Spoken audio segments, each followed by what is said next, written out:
23 जून 1757 की वो तारीख जिसने हिंदुस्तान को मुस्तवी तय की गई और ढकेल दिया गया हमें 190 साल के गुलामी की ओर। आज से ठीक 267 साल पहले लड़े गए शीत युद्ध के नतीजे ने रखी देश में गुलामी की। ये लड़ाई लड़ी गई थी नवाब सिराजुद्दौला और एक शातिर अंग्रेज सैनिक रॉबर्ट क्लाइव के बीच।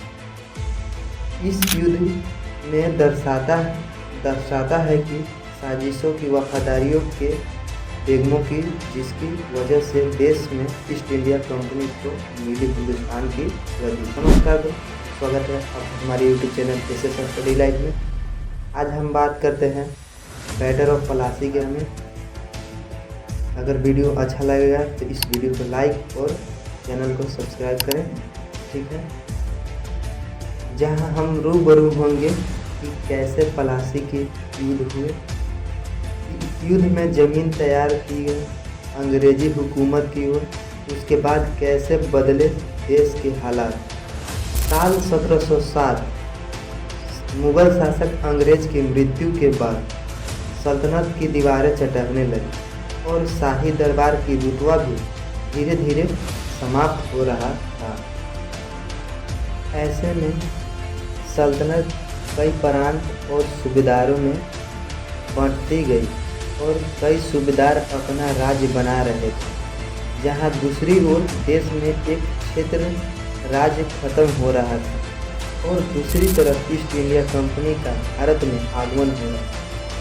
हिंदुस्तान की प्रांतीय शासक और अपने प्रतिस्पर्धी शक्तियों से लड़ रही थी और यह फ्रांसीसियों से लड़ते हुए इसने स्थानीय राजनीति में भी अपनी जगह बनाना शुरू कर दी। इसी तौर पर देश में सबसे बड़े अमीर प्रांत बंगाल में घुसकर अपने अनुसार काम करना आसान नहीं था, जो कि सिराजुद्दौला के साथ चल रहे कंपनी विवाद में युद्ध का रूप ले लिया और व्यापार करने के लिए कंपनी युद्ध के मैदान में कूद पड़ी और उसके साथ मिला नवाब के सेनापति मीर जाफर। मौजूदा समय के पश्चिम बंगाल के मुर्शिदाबाद से लगभग 30 मील दक्षिण की ओर और कोलकाता से लगभग 100 मील दूर पलास का एक जंगल हुआ करता था। यह वही पलास का फूल है जिसे होली के लिए रंग बनाए जाते थे। लेकिन 23 जून 1757 की इस जंगल में खून की होली खेली गई। नवाब के खेमे में थे लगभग 50,000 सैनिक और उसके साथ इनके पास 500 तोपें भी थे। वहीं इस जंग में फ्रांस के 50 बंदूकधारी और तोप भी सिराजुद्दौला के साथ दे रहे थे। उधर अंग्रेजी खेमे की बात करें तो उसमें शामिल थे लेफ्टिनेंट कर्नल रॉबर्ट क्लाइव, जिनके पास उस समय 3 से 4 हजार सैनिक ही थे। क्लाइव के पास तोप भी नामात्र पर ही था, 12 गो था।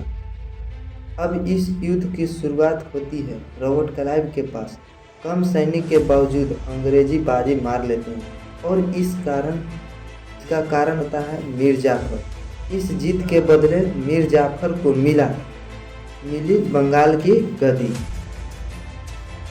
लेकिन वह एक कठपुतली शासक से ज़्यादा कुछ नहीं था। उसे अंग्रेज़ों के साथ किए गए संधियों बंगाल का नियंत्रण छोड़ने के लिए मजबूर होना पड़ा। सिराज के हार का मतलब यह भी था, बंगाल में फ्रांसीसी ताकत नहीं रही। प्लासी में जीत के बाद अंग्रेज़ों ने अपनी कंपनी के व्यापार के साथ रणनीति में प्रवेश कर लिया था और रॉबर्ट क्लाइव को बंगाल का गवर्नर बना दिया गया।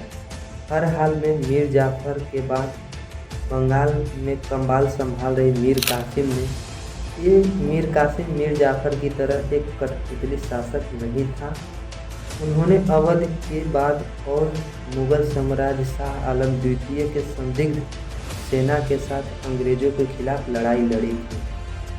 22 अक्टूबर 1764 में बक्सर के आसपास हेक्टर मुनरो के नेतृत्व में ईस्ट इंडिया कंपनी और बंगाल के नवाब मीर कासिम के नेतृत्व में यह लड़ाई लड़ी गई, लेकिन युद्ध में अंग्रेजों की जीत हुई और इसके परिणाम स्वरूप पश्चिम बंगाल, बिहार, उड़ीसा के सिवा में राजस्व अधिकार अंग्रेज के हाथों में चला गया।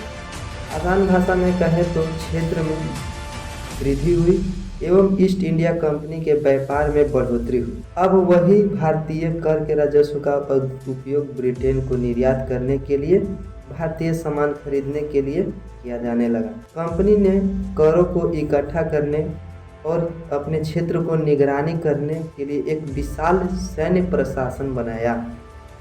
अब यह केवल एक वाणिज्यिक संगठन नहीं रहा, बल्कि एक साम्राज्यवादी शक्ति बन गया था।